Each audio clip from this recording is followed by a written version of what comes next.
Sección 3 de Sangre y Arena. Parte 1. Cuando a la señora Angustias se le murió su esposo, el señor Juan Gallardo, acreditado remendón, establecido en un portal del barrio de la Feria, lloró con el desconsuelo propio del caso. Pero al mismo tiempo, en el fondo de su ánimo, latía la satisfacción del que reposa tras larga marcha, librándose de un peso abrumador. Pobrecito de mi arma, Dios lo tenga en su gloria, tan bueno, tan trabajador. En 20 años de vida común no le había dado otros disgustos que los que sufrían las demás mujeres del barrio. De las 3 pesetas que unos días con otros venía a sacar de su trabajo, entregaba una a la señora Angustias, para el sostén de la casa y la familia, destinando las otras 2 al entretenimiento de su persona y gastos de representación. Había que corresponder a las finezas de los amigos cuando convidan a unas cañas, y el vino andaluz, por lo mismo que es la gloria de Dios, cuesta caro. También debía de ir a los toros, inevitablemente, porque un hombre que no bebe ni asiste a las corridas, ¿para qué está en el mundo? La señora Angustias, con sus 2 hijos, Encarnación y Juanillo, tenía que aguzar el ingenio y desplegar múltiples habilidades para llevar la familia adelante. Trabajaba como asistenta en las casas más acomodadas del barrio, cosía para las vecinas, correteaba ropas y alhajas en representación de cierta prendera amiga suya y hacía pitillos para los señores, recordando sus habilidades de la juventud cuando el señor Juan, novio entusiasta y zalamero, venía a esperarla a la salida de la fábrica de tabacos. Nunca pudo quejarse de infidelidades o malos tratos de su difunto. Los sábados, cuando el remendón volvía borracho a casa a altas horas de la noche, sostenido por los amigos, la alegría y la ternura llegaban con él. La señora Angustias tenía que entrarlo a empellones, pues se obstinaba en permanecer a la puerta batiendo palmas y entonando con voz babosa lentas canciones de amor dedicadas a su voluminosa compañera.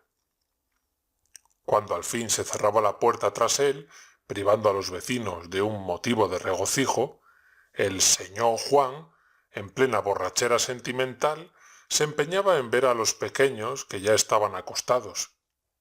Los besaba, mojándolos con gruesos lagrimones, y repetía sus trovas en honor de la señora Angustias. «¡Olé! ¡La primera hembra del mundo!», acabando la buena mujer por desarrugar el ceño y reírse, mientras lo desnudaba y manejaba como si fuera un niño enfermo. Este era su único vicio. Pobrecillo. De mujeres y de juego, ni señal. Su egoísmo, que le hacía ir bien vestido mientras la familia andaba harapienta, y su desigualdad en el reparto de los productos del trabajo, compensábalos con iniciativas generosas. La señora Angustias recordaba con orgullo los días de gran fiesta, cuando Juan le hacía ponerse el pañolón de Manila, la mantilla de casamiento, y llevando los niños por delante, marchaba a su lado, con blanco sombrero cordobés y bastón de puño de plata, dando un paseo por las Delicias, con el mismo aire de una familia de comerciantes de la calle de las Sierpes. Los días de toros baratos la obsequiaba rumbosamente antes de ir a la plaza, ofreciéndola unas cañas de manzanilla en la Campana o un café en la Plaza Nueva. Este tiempo feliz no era ya más que un pálido y grato recuerdo en la memoria de la pobre mujer. El señor Juan enfermó de tisis y durante 2 años la esposa tuvo que atender a su cuidado, extremando aún más sus industrias para compensar la falta de la peseta que le entregaba antes el marido. Finalmente murió en el hospital. Resignado con su suerte, convencido de que la existencia nada vale sin manzanilla y sin toros, y su última mirada de amor y de agradecimiento fue para su mujer, como si le gritase con los ojos: «¡Olé! ¡La primera hembra del mundo!». Al quedar sola la señora Angustias no empeoraba su situación. Antes bien, considerábase con mayor desembarazo en los movimientos, libre de aquel hombre que en los 2 últimos años pesaba más sobre ella que el resto de la familia. Mujer enérgica y de prontas resoluciones, marcó inmediatamente un camino a sus hijos. Encarnación, que tenía ya 17 años, fue a la fábrica de tabacos, donde pudo introducirla a su madre gracias a sus relaciones con ciertas amigas de la juventud llegadas a maestras. Juanillo, que de pequeño había pasado los días en el portal del barrio de la feria viendo trabajar a su padre, iba a ser zapatero por voluntad de la señora Angustias. Le sacó de la escuela donde había aprendido a mal leer y a los 12 años entró como aprendiz de uno de los mejores zapateros de Sevilla. Aquí comenzó el martirio de la pobre mujer. ¡Ay, aquel muchacho! Hijo de unos padres tan honrados. Casi todos los días, en vez de entrar en la tienda del maestro, se iba al matadero, con ciertos pillos que tenían su punto de reunión en un banco de la Alameda de Hércules, y para regocijo de pastores y matarifes, osaban echar un capote a los bueyes, siendo volteados y pateados las más de las veces. La señora Angustias, que velaba aguja en mano muchas noches para que el niño fuese decentito al taller, con las ropas limpias, le encontraba en la puerta de su casa, temeroso de entrar y sin valor al mismo tiempo para huir, por la servidumbre del hambre, con los pantalones rotos, la chaqueta sucia y chichones y rasguños en la cara. A los magullamientos del buey traidor uníanse las bofetadas y escobazos de la madre, pero el héroe del matadero pasaba por todo con tal que no le faltase la pitanza. «Pega, pero dame que comer». Y con aquel apetito excitado por el ejercicio violento, engullía el pan duro, las judías averiadas, el bacalao putrefacto, todos los víveres de desecho que la hacendosa mujer buscaba en las tiendas para mantener a la familia con poco dinero. Atareada todo el día en fregar pisos de casas ajenas, sólo de tarde en tarde podía ocuparse de su hijo, yendo a la tienda del maestro para enterarse de los progresos del aprendiz. Cuando volvía de la zapatería, bufaba de coraje, proponiéndose los más estupendos castigos que corrigiesen al pillete. La mayor parte de los días no se presentaba en la tienda. Pasaba la mañana en el matadero y por las tardes formaba grupo a la entrada de la calle de las Sierpes con otros vagabundos, admirando de cerca a los toreros sin contrata que se juntaban en la campana, vestidos de nuevo, con flamantes sombreros, pero sin más que una peseta en el bolsillo y hablando cada cual de sus propias hazañas. Juanillo los contemplaba como seres de asombrosa superioridad, envidiando su buen porte y la frescura con que piropeaban a las mujeres. La idea de que todos ellos tenían en su casa un traje de seda bordado de oro y metidos en él marchaban ante la muchedumbre al son de la música, producíale un escalofrío de respeto. El hijo de la señora Angustias era conocido por el zapaterín entre sus desarrapados amigos y mostrábate satisfecho de tener un apodo, como casi todos los grandes hombres que salen al redondel. Por algo se empieza. Llevaba al cuello un pañuelo rojo que había sustraído a su hermana, y por debajo de la gorra salíale el pelo amontonado sobre las orejas en gruesos mechones que se alisaba con saliva. Las blusas de dril queríalas hasta la cintura, con numerosos pliegues. Los pantalones, viejos restos del vestuario de su padre acomodados por la señora Angustias. Exigíalos altos de talle, con las piernas anchas y las caderas bien recogidas, llorando de humillación cuando la madre no quería ceñirse a estas exigencias. Una capa. Poseer una capa de brega, no teniendo que implorar a otros más felices el préstamo del ansiado trapo por unos minutos. En un cuartucho de la casa yacía olvidado un viejo colchón con las tripas flácidas. La lana habíala vendido la señora Angustias en días de apuro. El zapaterín pasó una mañana encerrado en el cuarto, aprovechando la ausencia de su madre, que trabajaba aquel día como asistenta en casa de un canónigo. Con la ingeniosidad del náufrago que, entregado a sus iniciativas, tiene que fabricárselo todo en una isla desierta, cortó un capote de lidia en la tela húmeda y deshilachada. Después hirvió en un puchero un puñado de anilina roja comprada en una droguería y sumió en este tinte el viejo lienzo. Juanillo admiró su obra. Un capote del más vivo escarlata que iba a despertar muchas envidias en las capeas de los pueblos. Solo faltaba que se secase, y lo puso al sol entre las ropas blancas de las vecinas. El viento, al mecer el trapo chorreante, fue manchando las piezas inmediatas, y un concierto de maldiciones y amenazas, de puños crispados y bocas que proferían las más feas palabras contra él y su madre, obligó al zapaterín a recoger su manto de gloria y salir por pies, cubiertas de rojo, cara y manos, como si acabase de cometer un homicidio. La señora Angustias, hembra fuerte, obesa y bigotuda, que no temía a los hombres e inspiraba respeto a las mujeres por sus resoluciones enérgicas, mostrábase descorazonada y floja ante su hijo. ¿Qué hacer? Sus manos habíanse ensayado en todas las partes del cuerpo del muchacho. Las escobas se rompían sin resultado positivo. Aquel maldito tenía, según ella, carne de perro.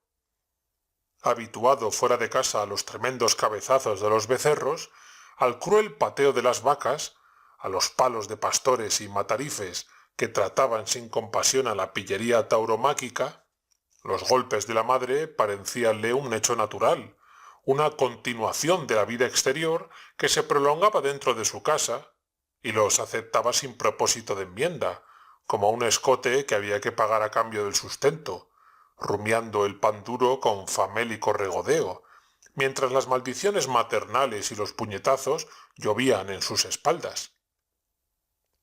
Apenas saciaba su hambre, huía de la casa, valiéndose de la libertad en que le dejaba la señora Angustias ausentándose para sus faenas. En La Campana, ágora venerable del toreo, donde circulan las grandes noticias de la afición, recibía avisos de sus compañeros que le producían escalofríos de entusiasmo. «¡Zapaterín! ¡Mañana corrida!». Los pueblos de la provincia celebraban las fiestas del santo patrón con capeas de toros corridos, y allá marchaban los pequeños toreros con la esperanza de poder decir a la vuelta que habían tendido el capote en las plazas gloriosas de Aznacóllar, Bullullos o Mairena. Emprendían la marcha de noche, con la capa al hombro si era verano, y envueltos en ella en el invierno, el estómago vacío y hablando continuamente de toros. Si la marcha era de varias jornadas, acampaban al raso o eran admitidos por caridad en el pajar de una venta. ¡Ay! De las uvas, de los melones y los higos que encontraban al paso en la buena época.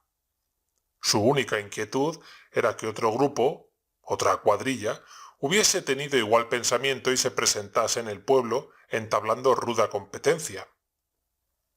Cuando llegaban al término de su viaje, con las cejas y las bocas llenas de polvo, flojos y despeados por la marcha, se presentaban al alcalde, y el más desvergonzado, que llenaba las funciones de director, hablaba de los méritos de su gente, dándose todos por felices si la generosidad municipal los aposentaba en la cuadra del mesón, regalándolos encima con una olla, que quedaba limpia a los pocos instantes. En la plaza del lugar, cerrada con carros y tablados, soltábanse toros viejos, verdaderos castillos de carne, llenos de costras y cicatrices, con cuernos astillosos y enormes. Reses que llevaban muchos años de ser toreadas en todas las fiestas de la provincia. Animales venerables que sabían latín. Tanta era su malicia y habituados a un continuo toreo, estaban en el secreto de las habilidades de la lidia. Los mozos del pueblo pinchaban a las fieras desde lugar seguro, y la gente buscaba motivo de diversión, más aún que en el toro, en los toreros venidos de Sevilla. Tendían estos sus capas con las piernas temblorosas y el ánimo reconfortado por el peso del estómago. Revolcón y grande algazara en el público. Cuando alguno, con repentino terror, refugiábase en las empalizadas, la barbarie campesina le acogía con insultos, golpeándoles las manos agarradas a la madera, dándole varazos en las piernas para que saltase a la plaza. ¡Arre, sinvergüenza! ¡A darle la cara al toro, embustero! Alguna vez sacaban de la plaza a uno de los diestros, entre 4 compañeros, pálido, con una blancura de papel, los ojos vidriosos, la cabeza caída, el pecho como un fuelle roto. Acudía el albéitar tranquilizando a todos al no ver sangre. Era una conmoción sufrida por el muchacho al ser despedido a algunos metros de distancia, cayendo al suelo como un talego de ropa. Otras veces era la angustia de haber sido pisado por una bestia de enorme pesadumbre. Le echaban un cubo de agua por la cabeza y luego, al recobrar los sentidos, obsequiábanle con un gran trago de aguardiente de cazalla de la sierra. Ni un príncipe podría haberse mejor cuidado. A la plaza otra vez. Y cuando no le quedaban al pastor toros que soltar y se aproximaba la noche, 2 de la cuadrilla cogían el mejor capote de la sociedad y sosteniéndole por las puntas, iban de tablado en tablado solicitando una gratificación. Llovían sobre la tela roja las monedas de cobre, según el gusto que habían dado a los vecinos las proezas de los forasteros. Y terminada la corrida, emprendían la vuelta a la ciudad, sabiendo que en la posada se había agotado su crédito. Muchas veces reñían en el camino por la distribución de la calderilla guardada en un pañuelo anudado. Luego, en el resto de la semana, recordaban sus hazañas ante los ojos absortos de los compinches que no habían sido de la expedición. Hablaban de sus Verónicas en El Garrobo, de sus Navarras de Lora, o de una terrible cogida en El Pedroso, imitando los aires y actitudes de los verdaderos profesionales que a pocos pasos de ellos consolaban su falta de contratas con toda clase de petulancias y mentiras. Cierta vez, la señora Angustias estuvo más de una semana sin saber de su hijo. Al fin tuvo vagas noticias de que había sido herido en una capea en el pueblo de Tocina. Dios mío, ¿dónde estaría aquel pueblo? ¿Cómo irá él? Dio por muerto a su hijo. Le lloró. Quiso, sin embargo, ir allá, y cuando disponía el viaje vio llegar a Juanillo, pálido, débil, pero hablando con alegría varonil de su accidente.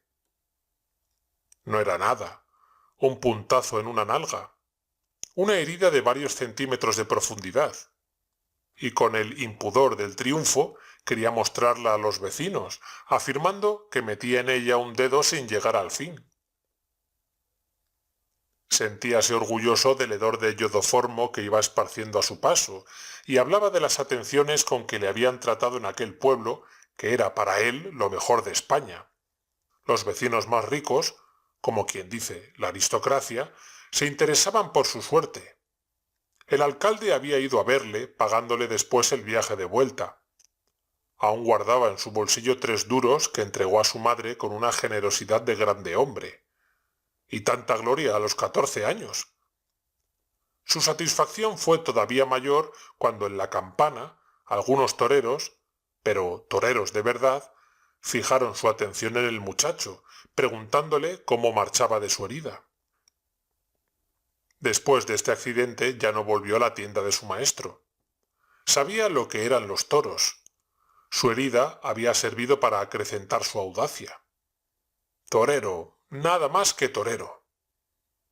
La señora Angustias abandonó todo propósito de corrección, juzgándolo inútil. Se hizo la cuenta de que no existía su hijo, cuando se presentaba en casa por la noche a la hora en que la madre y la hermana comían juntas. Hacíanle platos silenciosas, intentando abrumarle con su desprecio. Pero esto en nada alteraba su masticación. Si llegaba tarde, no le guardaban ni un mendrugo, y tenía que volverse a la calle lo mismo que había venido. Era paseante nocturno en la Alameda de Hércules, con otros muchachos de ojos viciosos, mezcla confusa de aprendices de criminal y de torero. Las vecinas le encontraban algunas veces en las calles hablando con señoritos cuya presencia hacía reír a las mujeres, o con graves caballeros a los que la maledicencia daba motes femeniles. Unas temporadas vendía periódicos y en las grandes fiestas de Semana Santa ofrecía a las señoras sentadas en la plaza de San Francisco bandejas de caramelos. En época de feria vagaba por las inmediaciones de los hoteles esperando a un inglés, pues para él todos los viajeros eran ingleses, con la esperanza de servirle de guía. «Milord, yo torero», decía al ver una figura exótica, como si su calidad profesional fuese una recomendación indiscutible para los extranjeros. Y para certificar su identidad se quitaba la gorra, echando atrás la coleta, un mechón de A4 que llevaba tendido en lo alto de la cabeza. Su compañero de miseria era Chiripa, muchacho de su misma edad, pequeño de cuerpo y de ojos maliciosos, sin padre ni madre, que vagaba por Sevilla desde que tenía uso de razón y ejercía sobre Juanillo el dominio de la experiencia. Tenía un carrillo cortado por la cicatriz de una cornada, y esta señal considerábala el zapaterín como algo muy superior a su herida invisible. Cuando, a la puerta de un hotel, alguna viajera ávida de color local hablaba con los pequeños toreros, admirando sus coletas y el relato de sus heridas, para acabar dándoles dinero, Chiripa decía con tono sentimental: «No le dé usted a ese, que tiene mare, que yo estoy solito en el mundo. El que tiene mare no sabe lo que tiene». Y el zapaterín, con una tristeza de remordimiento, permitía que el otro se apoderase de todo el dinero, murmurando: «Es verdad, es verdad». Este enternecimiento no impedía a Juanillo continuar su existencia anormal, apareciendo en casa de la señora Angustias muy de tarde en tarde y emprendiendo viajes lejos de Sevilla. Chiripa era un maestro de la vida errante. Los días de corrida afirmábase en su voluntad el propósito de entrar en la plaza de toros con su camarada, apelando para esto a las estratagemas de escalar los muros, deslizarse entre el gentío o enternecer a los empleados con humildes súplicas. Una fiesta taurina sin que la viesen ellos, que eran de la profesión. Cuando no había capea en los pueblos de la provincia, iban a echar su trapo a los novillos de la dehesa de Tablada. Pero todos estos alicientes de la vida de Sevilla no bastaban a satisfacer su ambición. Chiripa había corrido mundo y hablaba a su compañero de las grandes cosas vistas por él en lejanas provincias. Era hábil en el arte de viajar gratuitamente, colándose con disimulo en los trenes. El zapaterín escuchaba con embeleso sus descripciones de Madrid, una ciudad de ensueño con su plaza de toros que era a modo de una catedral del toreo. Un señorito, por reírse de ellos, les dijo a la puerta de un café de la calle de las Sierpes que en Bilbao ganarían mucho dinero, pues no abundaban los toreros como en Sevilla. Y los dos muchachos emprendieron el viaje, limpio el bolsillo y sin otro equipo que sus capas, unas capas de verdad, que habían sido de toreros de cartel, míseros desechos adquiridos por unos cuantos reales en una ropavejería. Introducíanse cautelosamente en los trenes y se ocultaban bajo los asientos, pero el hambre y otras necesidades les obligaban a denunciar su presencia a los viajeros, que acababan por compadecerse de estas andanzas, riendo de sus raras figuras, de sus coletas y capotes, socorriéndolos con los restos de sus meriendas. Cuando algún empleado les daba caza en las estaciones, corrían de vagón en vagón o intentaban escalar los techos para esperar agazapados a que el tren se pusiera en marcha. Muchas veces les sorprendieron y agarrándolos de las orejas, con acompañamiento de bofetadas y puntapiés, quedaban en el andén de una estación solitaria mientras el tren se alejaba como una esperanza perdida. Aguardaban el paso de otro, vivaqueando al aire libre, y si se veían vigilados de cerca, emprendían la marcha hacia la inmediata estación por los desiertos campos, con la certeza de ser más afortunados.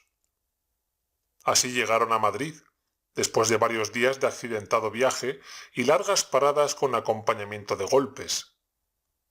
En la calle de Sevilla y en la Puerta del Sol admiraron los grupos de toreros sin contrata, entes superiores a los que osaron pedir, sin éxito, una limosna para continuar el viaje. Un mozo de la Plaza de Toros, que era de Sevilla, se apiadó de ellos y les dejó dormir en las cuadras, proporcionándoles además el deleite de presenciar una corrida de novillos en el famoso circo, que les pareció menos importante que el de su tierra. Asustados de su audacia y viendo cada vez más lejano el término de la excursión, emprendieron el regreso a Sevilla, lo mismo que habían venido. Pero desde entonces tomaron gusto a los viajes a escondidas en el ferrocarril. Dirigíanse a pueblos de poca importancia en las diversas provincias andaluzas cuando oían vagas noticias de fiestas con sus correspondientes capeas. Así llegaban hasta La Mancha o Extremadura. Y si los azares de la mala suerte les imponían el marchar a pie, buscaban refugio en las viviendas de los campesinos, gente crédula y risueña, que se extrañaba de sus pocos años, de su atrevimiento y su charla embustera, tomándolos por verdaderos lidiadores.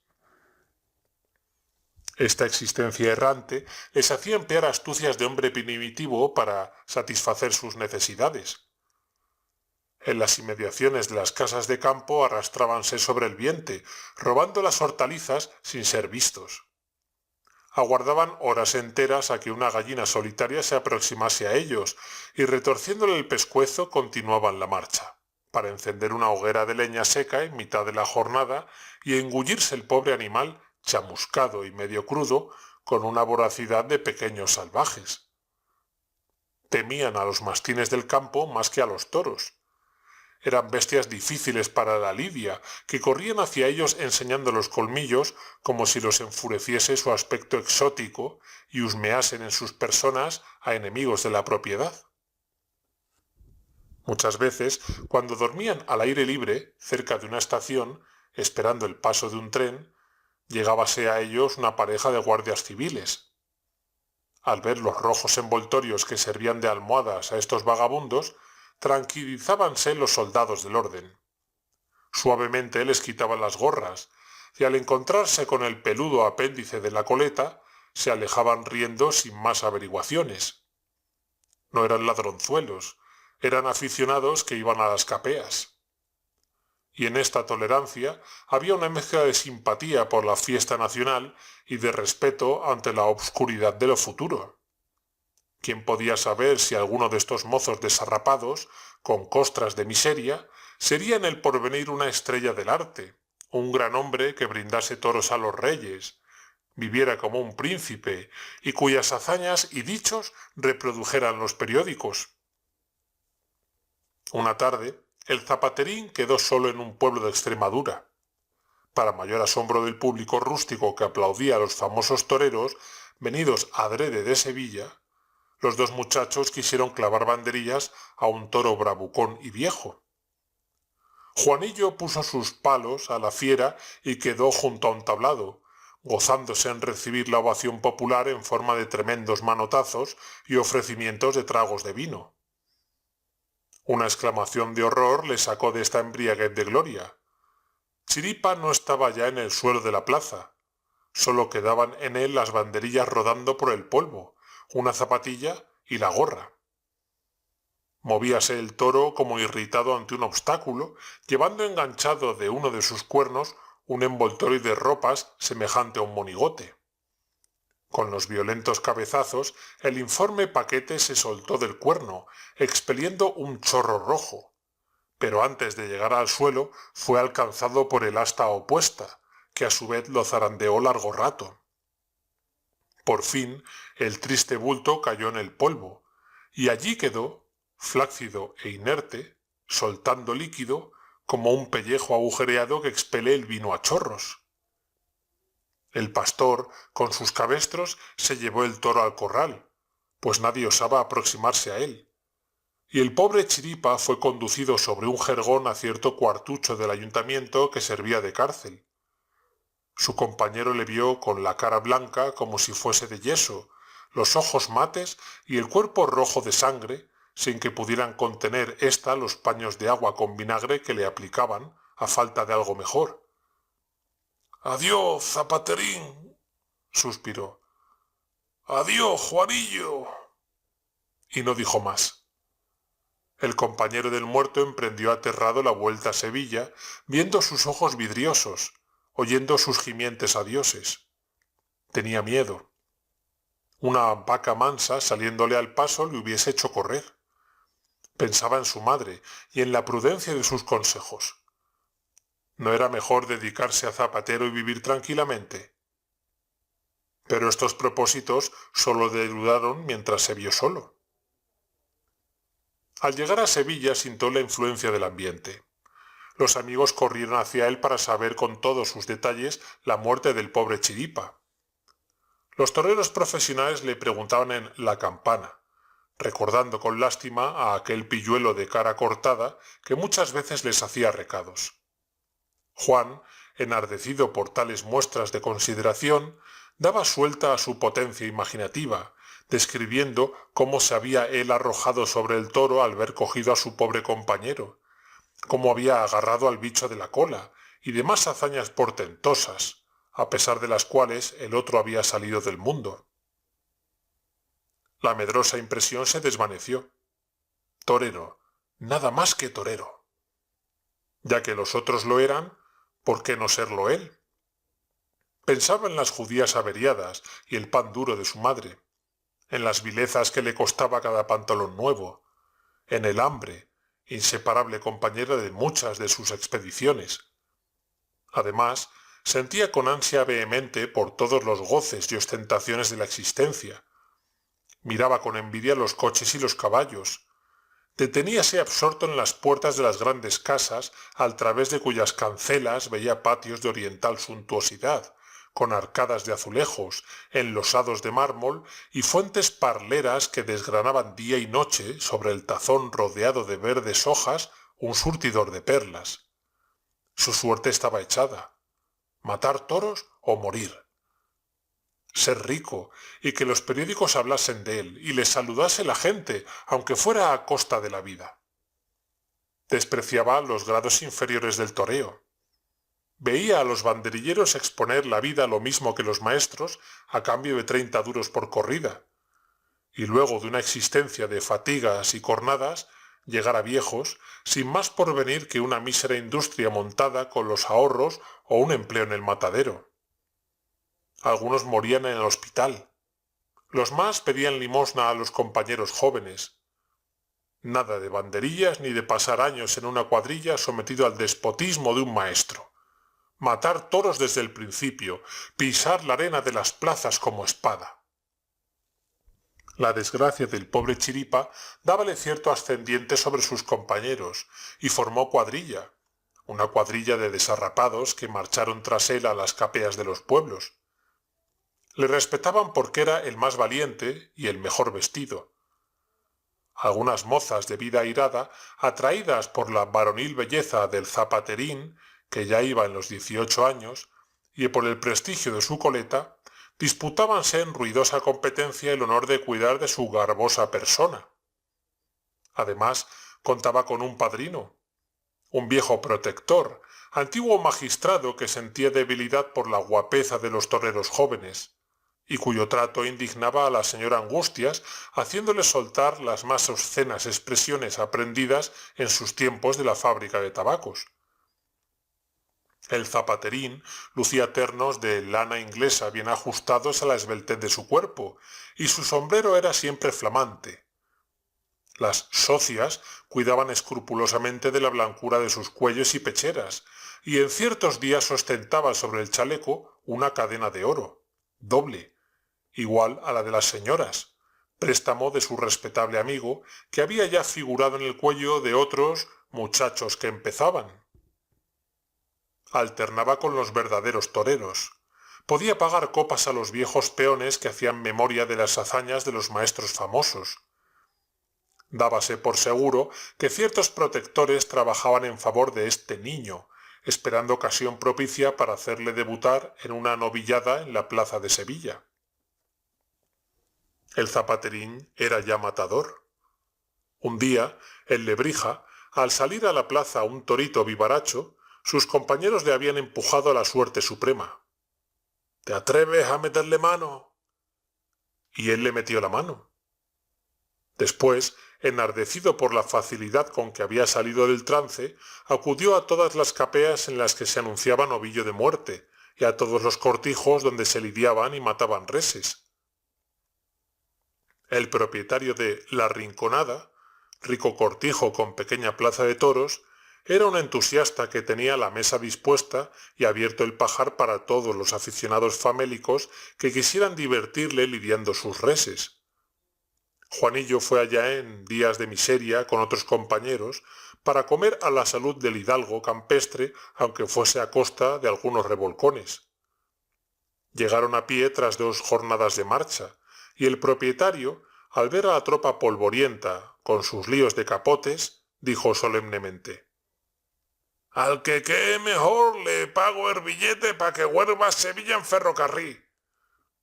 2 días pasó el señor del cortijo fumando en el balconcillo de su plaza, mientras los chicos de Sevilla lidiaban toretes, siendo muchas veces alcanzados y pateados.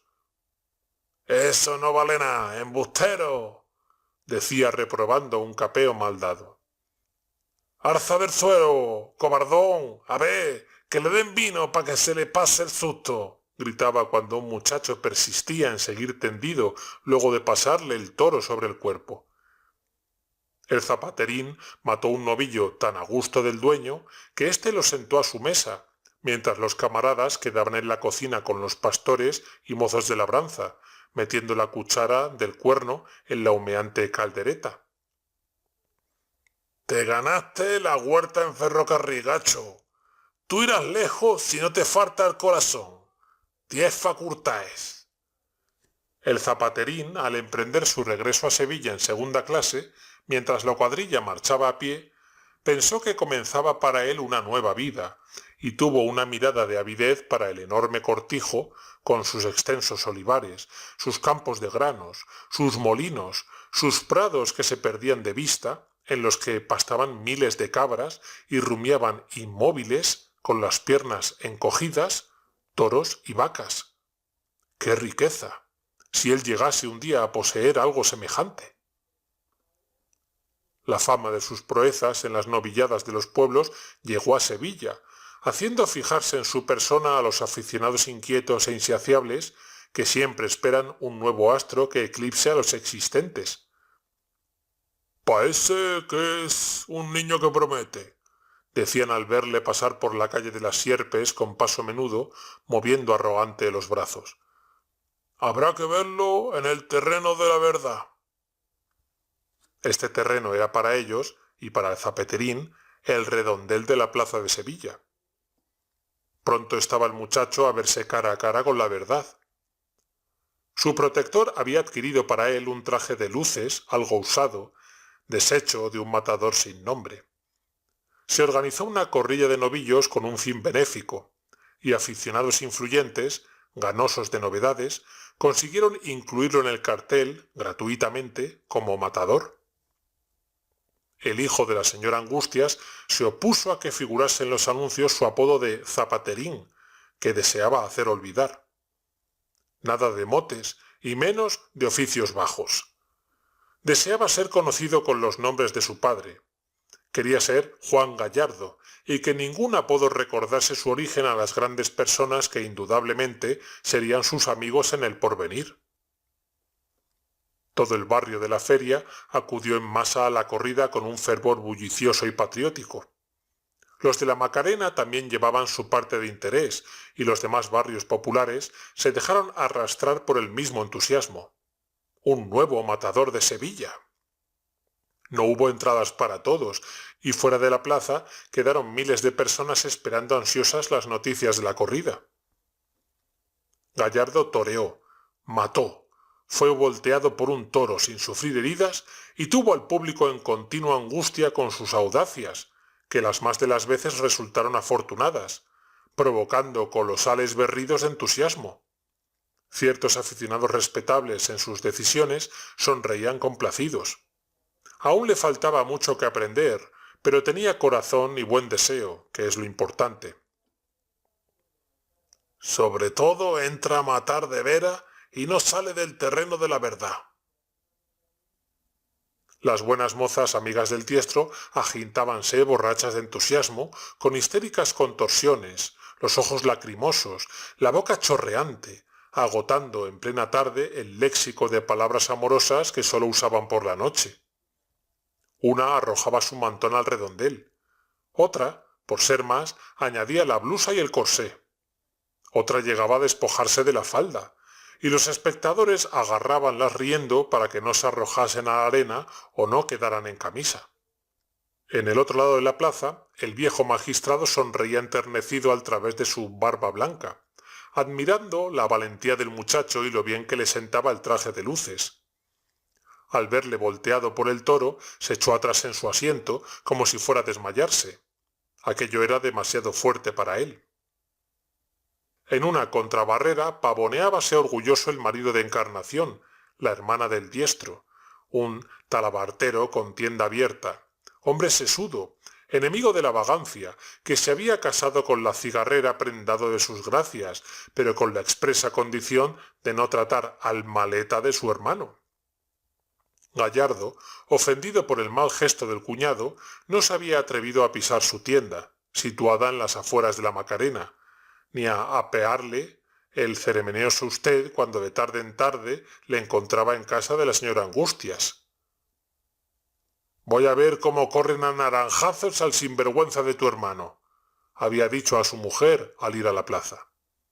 Y ahora desde su asiento saludaba al diestro, llamándole Juanillo, tratándole de tú, pavoneándose satisfecho cuando el novillero, atraído por tantos gritos, acabó por fijarse en él, contestándole con un movimiento de su estoque. «Es mi cuñao», decía el talabartero, para que le admirasen los que estaban junto a él. «Siempre he creído que el chico sería algo en el toreo. Mi señora y yo le hemos ayudado mucho». La salida fue triunfal. La muchedumbre se abalanzó sobre Juanillo como si fuese a devorarlo con sus expansiones de entusiasmo. Gracias que estaba allí el cuñado para imponer orden, cubrirle con su cuerpo y conducirlo hasta el coche de alquiler en el cual se sentó al lado del novillero. Cuando llegaron a la casucha del barrio de la feria, iba tras el carruaje un inmenso grupo, a modo de manifestación popular, dando vítores que hacían salir a las gentes a las puertas.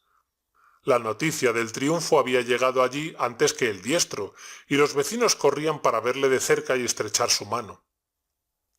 La señora Angustias y su hija estaban en la puerta de la casa. El talabartero casi bajó en brazos a su cuñado, monopolizándolo, gritando y manoteando en nombre de la familia para que nadie lo tocase, como si fuese un enfermo. «Aquí lo tienes, Encarnación», dijo empuñándolo hacia su mujer, «ni el propio Roger de Flor». Y Encarnación no necesitó preguntar más, pues sabía que su marido, en virtud de lejanas y confusas lecturas, consideraba a este personaje histórico como el conjunto de todas las grandezas, y sólo osaba unir su nombre a sucesos portentosos. Ciertos vecinos entusiastas que venían de la corrida piropeaban a la señora Angustias, admirando devotamente su abultado abdomen. «¡Bendita sea la madre que ha parido un mozo tan valiente!».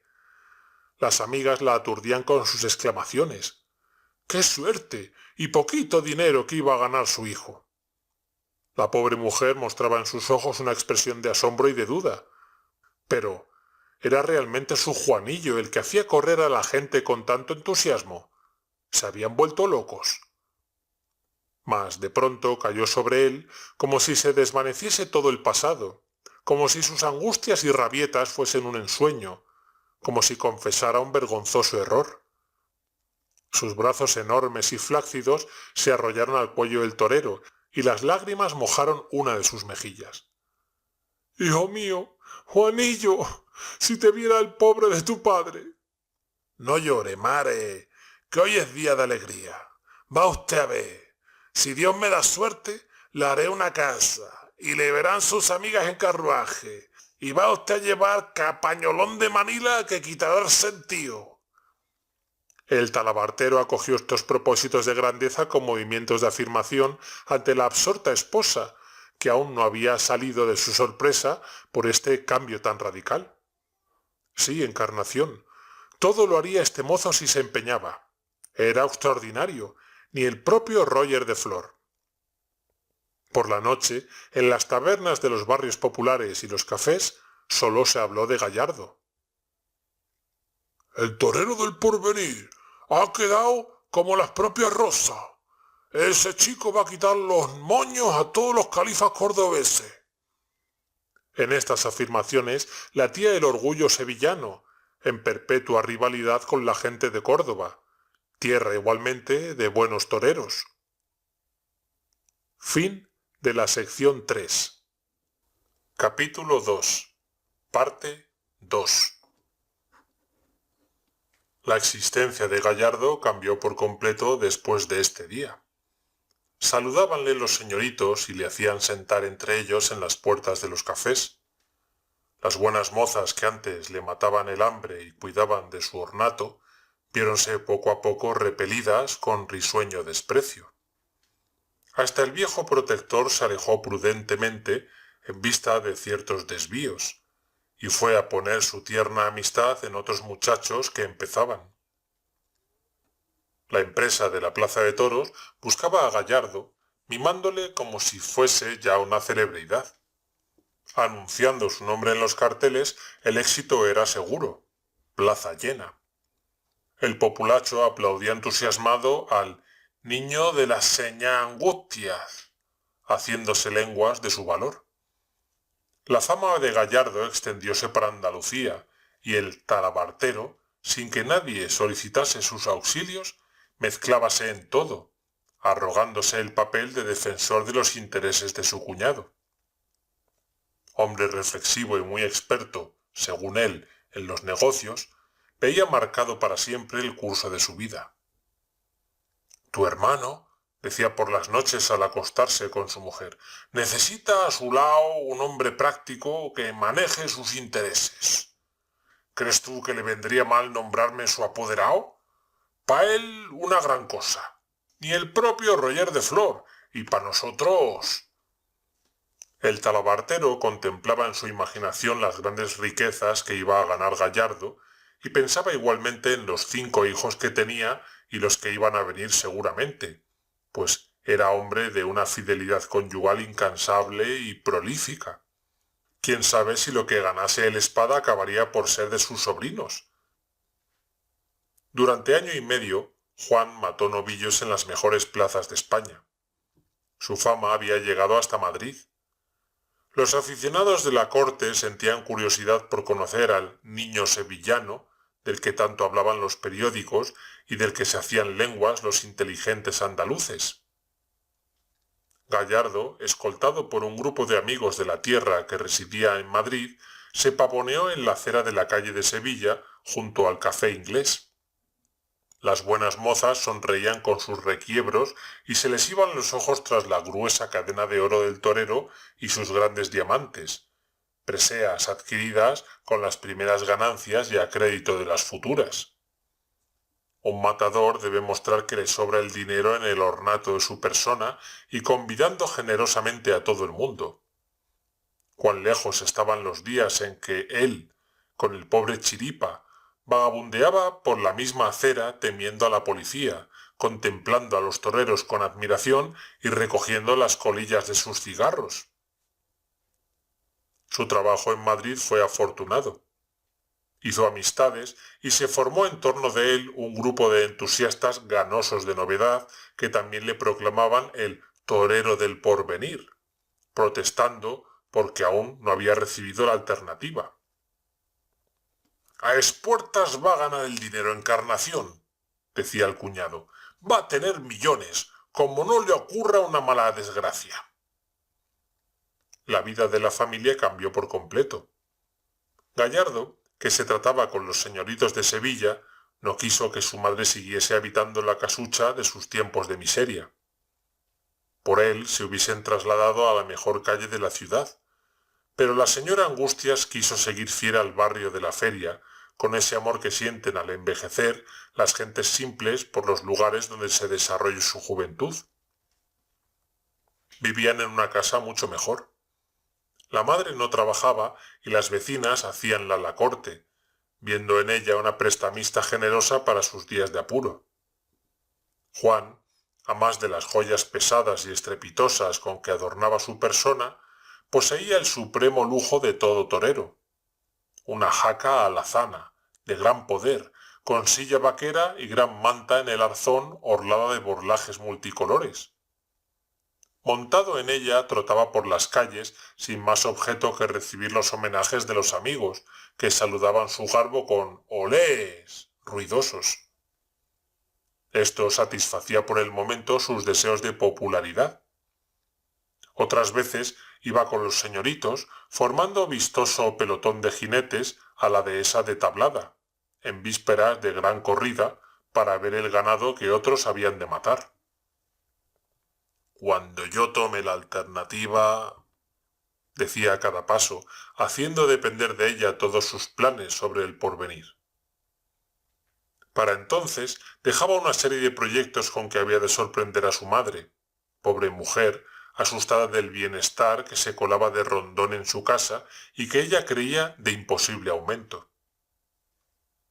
Llegó el día de la alternativa, el reconocimiento de Gallardo como matador de toros. Un maestro célebre le cedió la espada y la muleta en pleno redondel de la plaza de Sevilla, y la muchedumbre enloqueció de entusiasmo viendo cómo echaba abajo de una sola estocada al primer toro formal que se le ponía delante. Al mes siguiente, este doctorado tauromáquico era refrendado en la plaza de Madrid, donde otro maestro, no menos célebre, volvió a darle la alternativa en una corrida de toros de Miura. Ya no era novillero, era matador. Y su nombre figuraba al lado de viejos espadas a los que había admirado como dioses inabordables cuando iba por los pueblecillos tomando parte en las capeas. A uno de ellos recordaba haberlo esperado en una estación cerca de Córdoba para pedirle un socorro cuando pasaba en el tren con su cuadrilla. Aquella tarde pudo comer gracias a la fraternidad generosa que existe entre la gente de coleta y que impulsa a una espada de lujo principesco a alargar un duro y un cigarro al pilluelo astroso que da sus primeros capeos. Comenzaron a llover contratas sobre el nuevo espada. En todas las plazas de la península deseaban verle, con el incentivo de la curiosidad. Los periódicos profesionales popularizaban su retrato y su vida, desfigurando ésta con episodios novelescos. Ningún matador tenía tantas corridas como él. Iba a ganar mucho dinero. Antonio, su cuñado, acogía este éxito con torvo ceño y sordas protestas delante de su mujer y su suegra. Un desagradecido el espada. La historia de todos los que suben a prisa. Tanto que él había trabajado por Juan, con el tesón que había discutido con los empresarios cuando le ajustaba las corridas de novillos, y ahora que era maestro, tenía por apoderado a un señor al que había conocido poco antes, un tal don José, que no era de la familia, y al que Gallardo mostraba gran estima por sus prestigios de antiguo aficionado. Ya le pesará, terminaba diciendo, familia no hay más que una. ¿A dónde va a encontrar la querencia de los que le hemos visto desde pequeño? Él se lo pierde. Conmigo iría como el propio... Y se interrumpía, tragándose el nombre famoso por miedo a las burlas de los banderilleros y aficionados que frecuentaban la casa y habían acabado por fijarse en esta adoración histórica del talabartero. Gallardo, en su bondad de triunfador, dio una satisfacción a su cuñado, encargándole de vigilar los trabajos de la casa que estaba fabricando. Carta blanca en los gastos. El espada, aturdido por la facilidad con que el dinero venía a sus manos, deseaba que el cuñado le robase, compensándolo así de no haberle admitido como apoderado. El torero iba a realizar sus deseos, construyendo una casa para su madre. Ella, la pobre, que había pasado su vida fregando los suelos de los ricos, que tuviera un hermoso patio con baldosas de mármol y zócalos de azulejos, sus habitaciones con muebles como los de los señores, y criadas, muchas criadas para que la sirviesen. También él sentíase unido por un afecto tradicional al barrio donde se había deslizado su mísera niñez.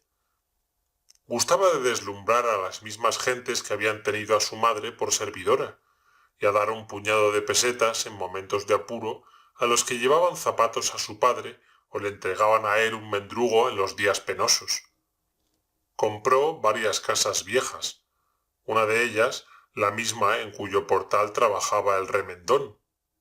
Las echó abajo y comenzó a levantar un edificio que había de ser de blancas paredes, con rejas pintadas de verde, vestíbulo chapado de azulejos y cancela de hierro de menuda labor, a través de la cual se vería el patio con su fuente en medio y sus columnas de mármol, entre las cuales penderían jaulas doradas con parleros pájaros.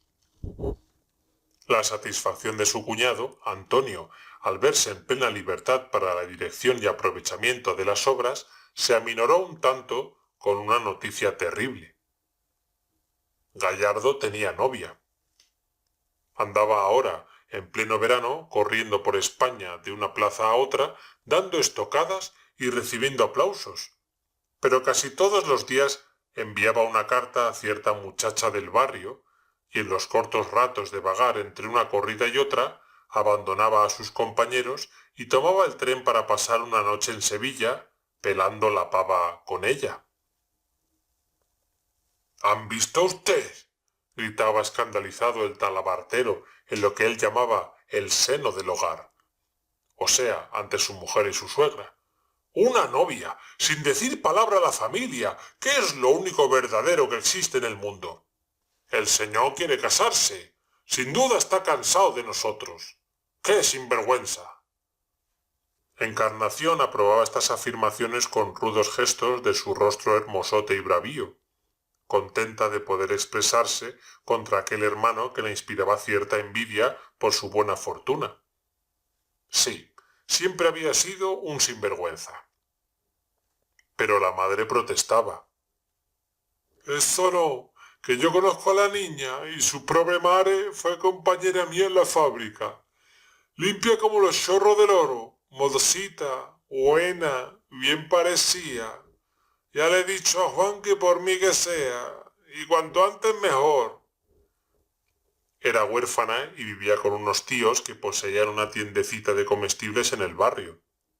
Su padre, antiguo traficante de aguardientes, le había dejado 2 casas en las afueras de la Macarena. Poca cosa, decía la señora Angustia, pero la niña no viene desnuda, trae lo suyo. ¿Y de ropa? ¡Josú! Hay que ver sus manitas de oro, cómo borda los trapos, cómo se prepara el dote. Gallardo recordaba vagamente haber jugado con ella de niño, junto al portal en que trabajaba el remendón, mientras hablaban las 2 madres.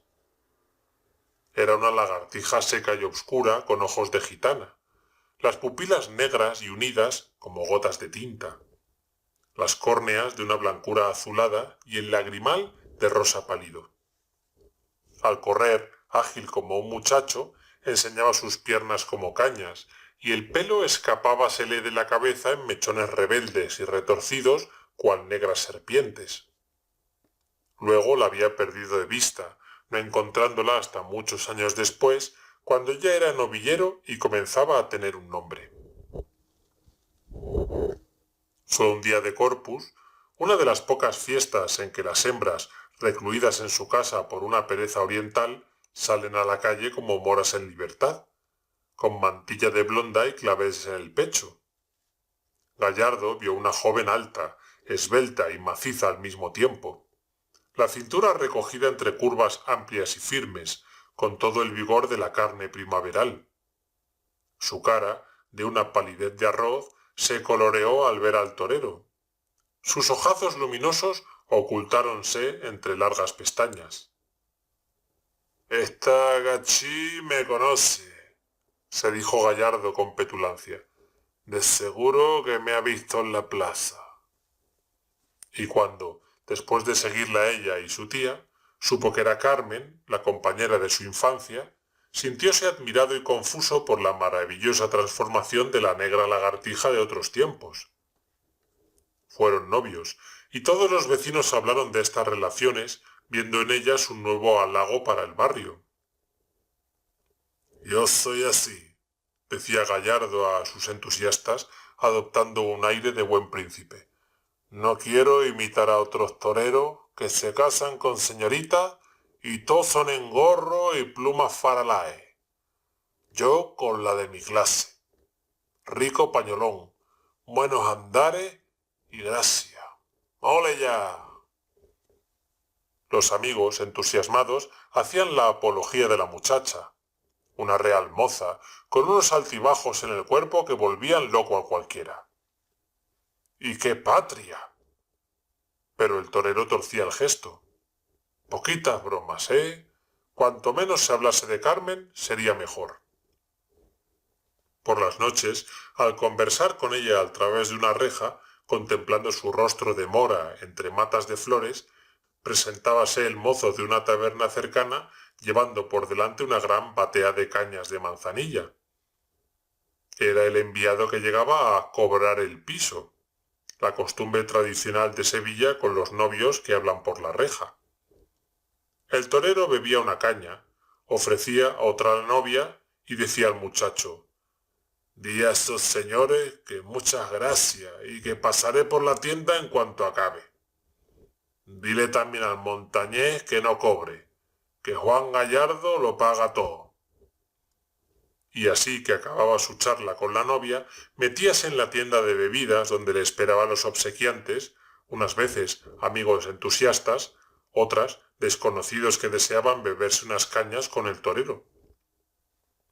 Al regreso de su primera correría como matador de cartel, pasó las noches del invierno junto a la reja de Carmen, envuelto en su capa de corta esclavina y graciosa ampulosidad, de un paño verdoso, con pámpanos y arabescos bordados en seda negra.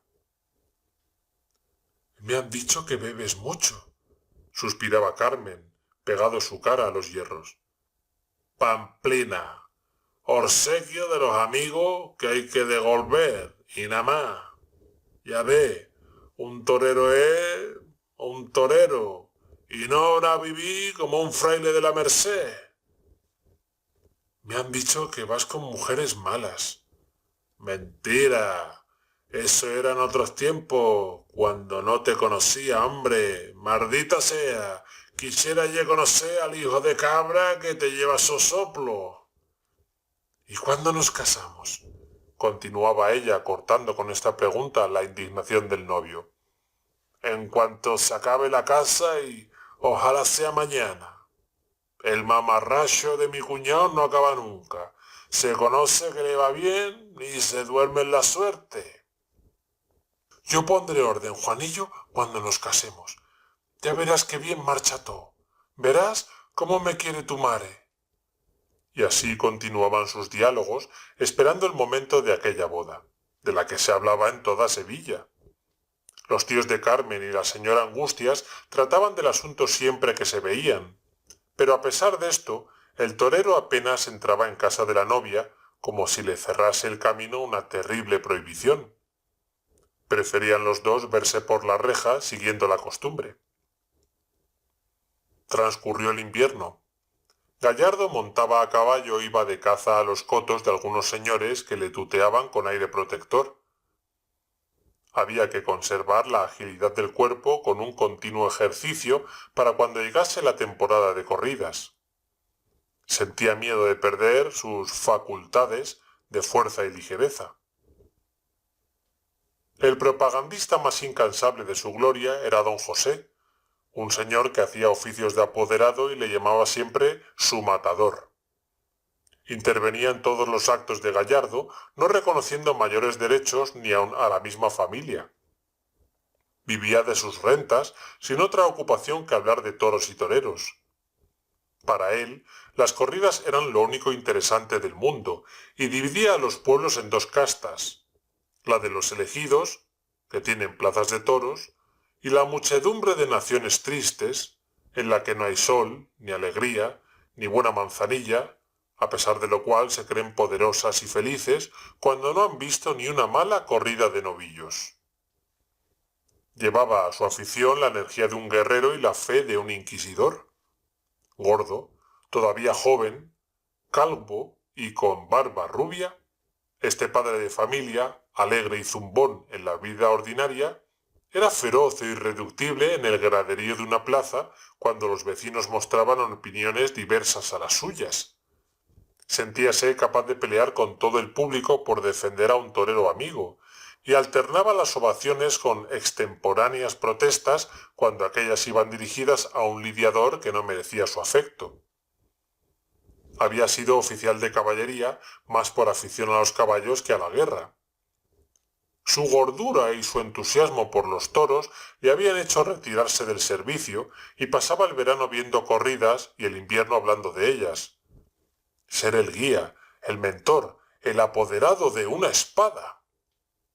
Cuando siguió este deseo, todos los maestros tenían ya el suyo, y fue para él una fortuna la aparición de Gallardo. La menor duda sobre los méritos de éste poníale rojo de cólera, acabando por convertir la disputa taurina en cuestión personal.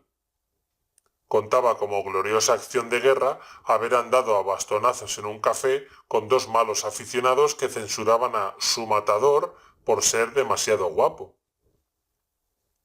Parecíale poco el papel impreso para propalar la gloria de Gallardo, y en las mañanas de invierno iba a colocarse en una esquina tocada por un rayo de sol a la entrada de la calle de las Sierpes, por donde pasaban sus amigos. «¡Nah, que no hay más que un hombre!», decía en voz alta, como si hablase con él mismo, fingiendo no ver a los que se aproximaban. «¡El primer hombre del mundo! Y el que crea lo contrario que hable. ¡El único!». «¿Quién?», preguntaban los amigos burlonamente, aparentando no comprenderle. «¿Quién ha de ser? Juan». «¿Qué Juan?». Aquí un gesto de indignación y de asombro. «¿Qué Juan ha de ser? Como si hubiese muchos Juanes. Juan Gallardo». «Pero hombre», le decían algunos, «ni que se acostaseis juntos.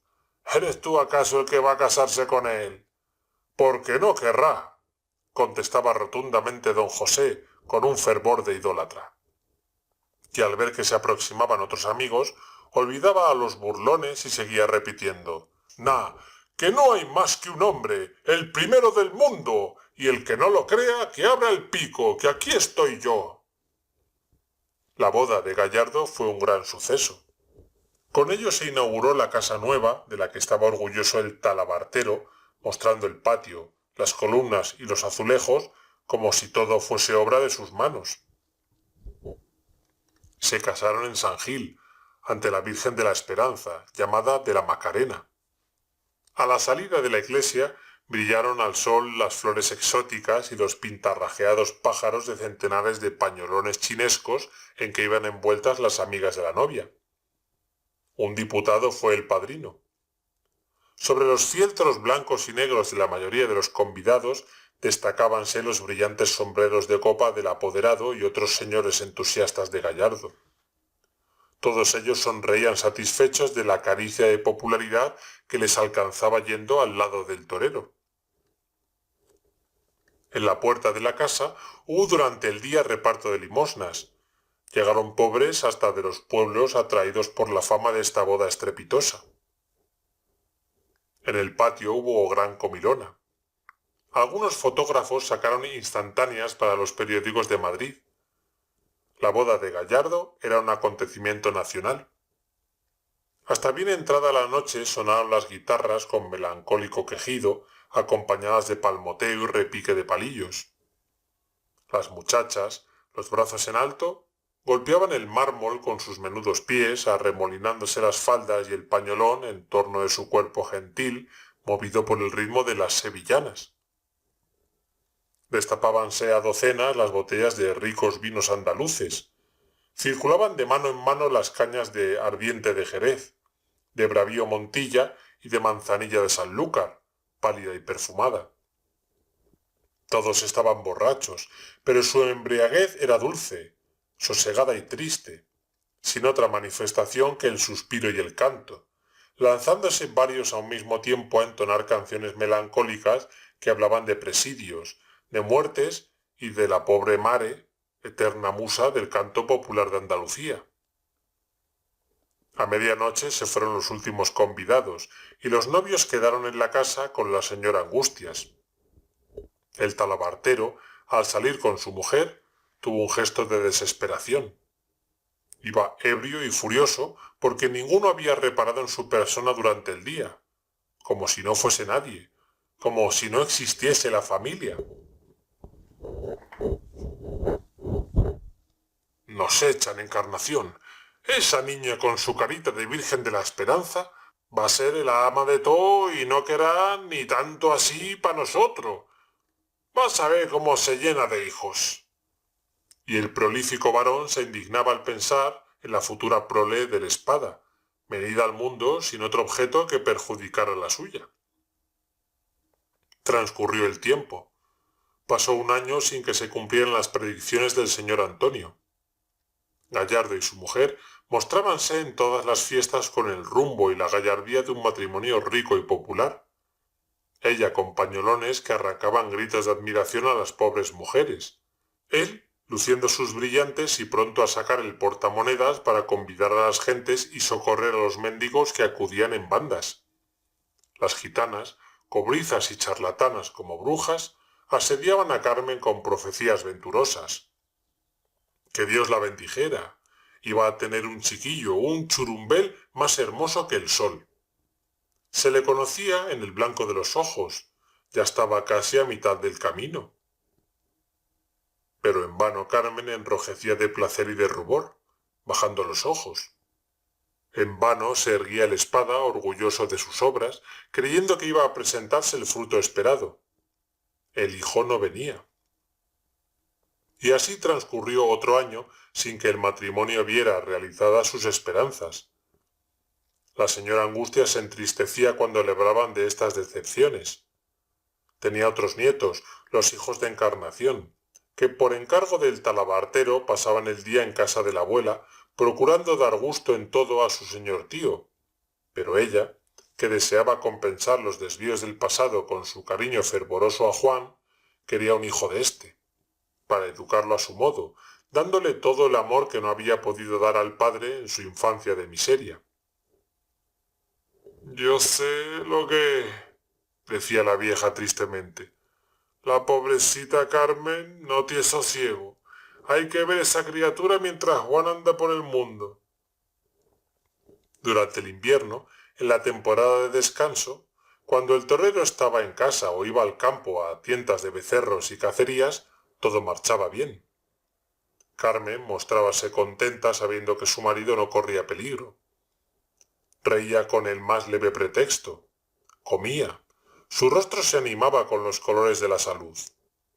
Pero así que llegaba la primavera y Juan salía de su casa para torear en las plazas de España, la pobre muchacha, pálida y débil, parecía caer en una estupefacción dolorosa, con los ojos agrandados por el espanto y pronta a derramar lágrimas a la menor alusión. 72 corridas tiene este año, decían los amigos de la casa al comentar las contratas del Espada. Nadie es tan buscado como él. Y Carmen sonreía con una mueca dolorosa. 72 tardes de angustias, como un reo de muerte en la capilla, deseando la llegada del telegrama al anochecer y temiéndola al mismo tiempo. 72 días de terror, de vagarosas supersticiones, pensando que una palabra olvidada en una oración podía influir en la suerte del ausente.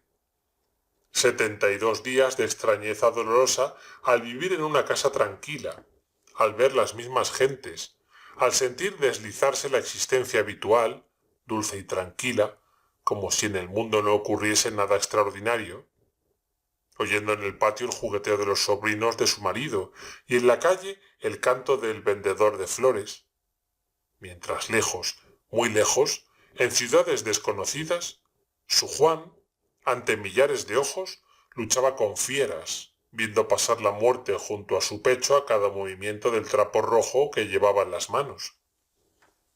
¡Ay! Estos días de corrida, días de fiesta, en los cuales el cielo parecía más hermoso y la calle solitaria resonaba bajo los pies de los transeúntes domingueros y zumbaban las guitarras acompañadas de canciones y palmoteo en la taberna de la esquina. Carmen, pobremente vestida, con la mantilla sobre los ojos, salía de su casa cual si quisiera huir de los malos ensueños, yendo a refugiarse en las iglesias. Su fe simple, que la incertidumbre poblaba de supersticiones, la hacía ir de altar en altar, pesando en su mente los méritos y milagros de cada imagen. Metíase en San Gil, la iglesia popular que había visto el mejor día de su existencia. Se arrodillaba ante la Virgen de la Macarena, haciendo que la encendiese cirios, muchos cirios, y contemplaba a su luz rojiza la cara morena de la imagen, de ojos negros y largas pestañas, que según decían se asemejaba a la suya. En ella confiaba. Por algo era la señora de la esperanza. Seguramente que a aquellas horas estaba amparando a Juan con su divino poder. Pero de pronto, la indecisión y el miedo abríanse paso al través de sus creencias rasgándolas. La Virgen era una mujer, y las mujeres pueden tampoco. Su destino es sufrir y llorar como ella lloraba por su marido, como la otra había llorado por su hijo. Debía confiarse a potencias más fuertes, debía implorar el auxilio de una protección más vigorosa. Y abandonando sin escrúpulo a la Macarena con el egoísmo del dolor, como se olvida una amistad inútil, iba otras veces a la iglesia de San Lorenzo en busca de nuestro Padre Jesús del gran poder, el hombre Dios coronado de espinas, con la cruz a cuestas, imagen del escultor montañés, sudorosa y lagrimeante, que respira espanto. La tristeza dramática del Nazareno, tropezando en las piedras y agobiado bajo el peso de la cruz, parecía consolar a la pobre esposa. Señor del gran poder. Este título vago y grandioso la tranquilizaba. Que el Dios vestido de terciopelo morado y de oro quisiera escuchar sus suspiros, sus oraciones repetidas a toda prisa, con vertiginosa rapidez, para que entrase la mayor cantidad posible de palabras en la medida del tiempo, y era seguro que Juan saldría sano del redondel donde estaba en aquellos momentos. Y otra vez daba dinero a un sacristán, y se encendían cirios, y pasaba ella las horas contemplando el vacilante reflejo de las rojas lenguas sobre la imagen, creyendo ver en su rostro barnizado, con estas alternativas de sombras y de luz, sonrisas de consuelo, gestos bondadosos que le auguraban felicidad. El señor del gran poder no la engañaba. Al volver a casa presentábase el papelillo azul que abría ella con mano trémula. Sin novedad. Podía respirar. Podía dormir. Como el reo al que se libra por el instante de una muerte inmediata. Pero a los 2 o 3 días, otra vez el suplicio del incierto, la terrible tortura de lo desconocido. Carmen, a pesar del amor que profesaba a su marido, tenía movimientos de rebeldía. Si ella hubiese sabido lo que era esta existencia antes de casarse, en ciertos momentos, impulsada por la confraternidad del dolor, iba en busca de las mujeres de los toreros que figuraban en la cuadrilla de Juan, como si éstas pudieran darle noticias. La esposa del Nacional, que tenía una taberna en el mismo barrio, acogía a la señora del maestro con tranquilidad, extrañándole de sus miedos. Ella estaba habituada a tal existencia. Su marido debía estar bueno, ya que no enviaba noticias. Los telegramas cuestan caros y un banderillero gana poco. Cuando los vendedores de papeles no voceaban una desgracia, era que nada había ocurrido. Y seguía atenta al servicio de su establecimiento, como si su embotada sensibilidad no pudiese abrir huella a la inquietud. Otras veces, pasando el puente, iba Carmen al barrio de Triana en busca de la mujer de Potaje, el picador, una especie de gitana que vivía en una casucha como un gallinero, rodeada de pequeñuelos sucios y cobrizos a los que dirigía y aterraba con gritos estentóreos. La visita de la señora del maestro la llenaba de orgullo, pero sus inquietudes casi la hacían reír. No debía temer nada. Los de a pie se libraban siempre del toro, y el señor Juan Gallardo tenía mucho ángel para echarse de encima a las fieras. Los toros mataban poca gente. Lo terrible eran las caídas del caballo. Era sabido el final de todos los picadores después de una vida de horribles costaladas. El que no moría repentinamente de un accidente desconocido y fulminante acababa sus días loco. Así moriría el pobrecito Potaje. Y tantas fatigas a cambio de un puñado de duros, mientras que otros...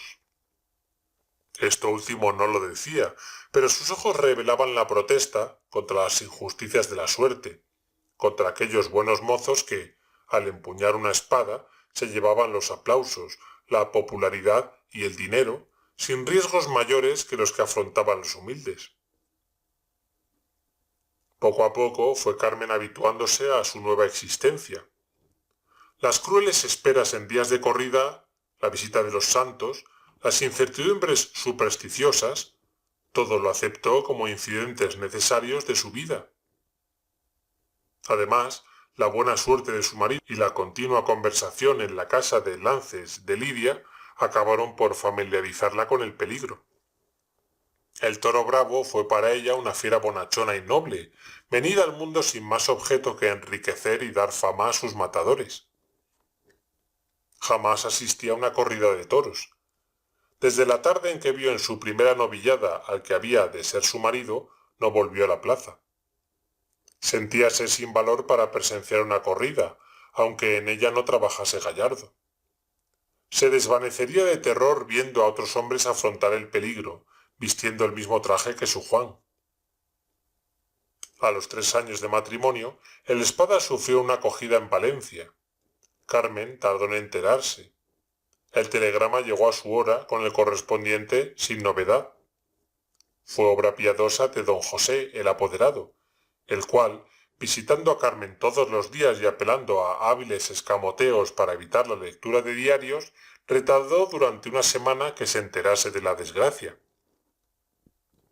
Cuando Carmen conoció el suceso por la indiscreción de unas vecinas, quiso inmediatamente tomar el tren, ir en busca de su marido, cuidarle, pues se lo imaginaba abandonado. No fue necesario.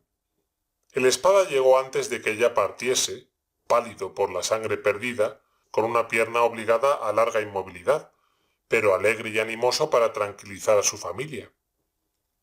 La casa fue desde entonces a modo de un santuario, pasando por el patio centenares de personas que deseaban saludar a Gallardo, el primer hombre del mundo, sentado en un sillón de junco, la pierna en un taburete y fumando tranquilamente, como si su cuerpo no estuviese quebrantado por una herida atroz. El doctor Ruiz, llegado con él a Sevilla, le dio por bueno antes de un mes, asombrándose de la energía de aquel organismo. La facilidad con que se curaban los toreros era un misterio para él, a pesar de su larga práctica de cirujano. El cuerno, sucio de sangre y de excremento animal, fraccionado muchas veces por los golpes en menudas astillas, rompía las carnes, las rasgaba, las perforaba, siendo al mismo tiempo profunda herida penetrante y aplastadora contusión. Y sin embargo, las atroces heridas se curaban con mayor facilidad que las de la vida ordinaria. No sé qué será. Misterio, decía el viejo cirujano con aire de duda. O estos chicos tienen carne de perro, o el cuerno, con todas sus suciedades, guarda una virtud curativa que desconocemos. Poco tiempo después, Gallardo volvió a torear, sin que esta acogida enfriase sus ardores de lidiador, como le vaticinaban los enemigos. A los 4 años de matrimonio, el Espada dio a su mujer y a su madre una gran sorpresa. Iban a ser propietarios, pero propietarios en grande, con tierras que se perdían de vista, olivares, molinos, grandes rebaños. Un cortijo igual al de los señores ricos de Sevilla. Gallardo sentía el deseo de todos los toreros que ansían ser señores de campo, caballistas y dueños de ganados. La riqueza urbana, los valores en papel, no les tientan ni los entienden. El toro les hace pensar en la verde dehesa, el caballo les recuerda el campo, la necesidad continua de movimiento y ejercicio, la caza y la marcha durante los meses invernales les impulsan a desear la posesión de la tierra. Para Gallardo, solo era rico el dueño de un cortijo con grandes tropas de bestias. De sus tiempos de miseria, cuando marchaba a pie por los caminos al través de olivares y dehesas, guardaba el ferviente deseo de poseer leguas y leguas de terreno que fuesen suyas, que estuvieran cerradas con vallas de punzante alambre al paso de los demás hombres. Su apoderado conocía estos deseos. Don José era quien corría con sus intereses, cobrando de los empresarios y llevando una cuenta que en vano intentaba explicar a su matador. «Yo no entiendo esas músicas», decía Gallardo satisfecho de su ignorancia. «Yo solo sé despachar toro. Haga lo que quiera, don José. Yo tengo confianza. Sé que todo lo hace por mi bien». Y don José, que apenas se acordaba de sus bienes, dejándolos confiados a la débil administración de su mujer, preocupábase a todas horas de la fortuna del matador, colocando su dinero a rédito con entrañas de usurero para hacerlo fructificar. Un día abordó a su protegido alegremente. «Ya tengo lo que deseas, un cortijo como un mundo, y además muy barato, una verdadera ganga. La semana que viene hacemos la escritura». Gallardo quiso saber la situación y el nombre del cortijo. «Se llama La Rinconada». Cumplíanse sus deseos. Cuando Gallardo fue con su esposa y su madre a tomar posesión del cortijo, les enseñó el pajar en que había dormido con sus compañeros de miseria errante, la pieza en que había comido con el amo y la placita donde estoqueó un becerro, ganando por primera vez el derecho a viajar en tren sin tener que esconderse bajo los asientos. Fin de la sección 4. Si te gustó el video, dale me gusta, suscríbete al canal y compárteselo a tus amigos. Nos vemos hasta la próxima.